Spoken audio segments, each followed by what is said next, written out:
Collision course, look at this number. Combined record in the playoffs so far for the Cavs and Warriors, 24-1. Fewest combined losses by a pair of teams entering the finals under the current playoff format. Back here with Ryan Russillo. So for the third year in a row, we got Warriors, Cavaliers meeting in the finals. So many storylines. What kind of effect does this have on the rest of the NBA that these two power teams are meeting for the third straight year? No, everybody else hates it, right? It's really hard to get to the finals now with how great these two teams are. There's 28 fan bases that feel left out, and I totally understand it. I don't expect people that are emotionally invested in their team to look at this and say this is great. But the playoffs are so bad, it feels like terrible traffic on the way to your favorite vacation spot. And I couldn't be more pumped for a three-peat of this thing. And I know people say, oh, we've never done this before. Well, look, the Rockets and Lakers in '86, that Western Conference Finals that went to Houston, that was a series away from having Lakers-Celtics 4 straight years. So it's not like this is completely unheard of. And, you know, you have a really perfect storm of events with the way contracts work.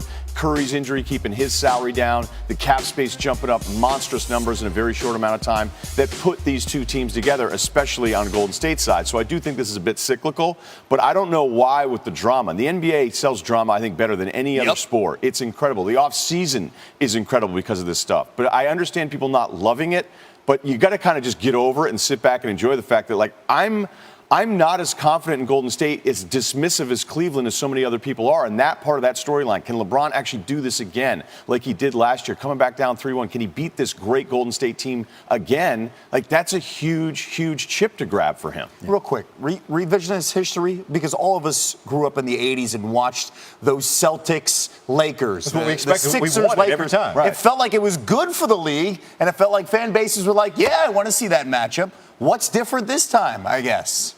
We're just angrier, man. I mean, we're way angrier now. I mean, look, I remember those, as you do, that Sixers team I always thought was so incredible. Yeah. And it's kind of an afterthought there. The Milwaukee Bucks, you go back and look at it and be like, man, they could never get past the Celtics. Yep. You had those Atlanta series a little bit later on, and then eventually it turned. So, you know, it's weird to sit here saying, if I had to bet, I'd probably bet on them matching up a fourth time because of how special these two teams are. Yeah. But now that we're there, okay, and the playoffs were terrible. I'm not going to try to sell you that they were great. Now that they're there, like, this is so different for a guy like Durant now to think that 5 years ago it was, hey, we expect to be here all the time. Not only did that not happen, now he's back there with this new team, and he has more pressure on him than any player in the NBA. You mentioned Durant again. This is going to be the second time LeBron and KD have met in the finals.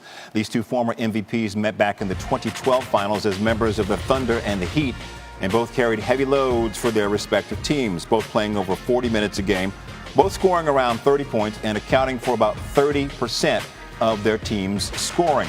Fast forward 5 years, and LeBron is still logging heavy minutes for this year's Cavaliers, still accounting for a big chunk of the scoring, but KD is now part of a more ensemble performance. He scored less than 20% of the Warriors' points during this postseason run. So what does Durant have to do differently this time, Ryan, to beat LeBron?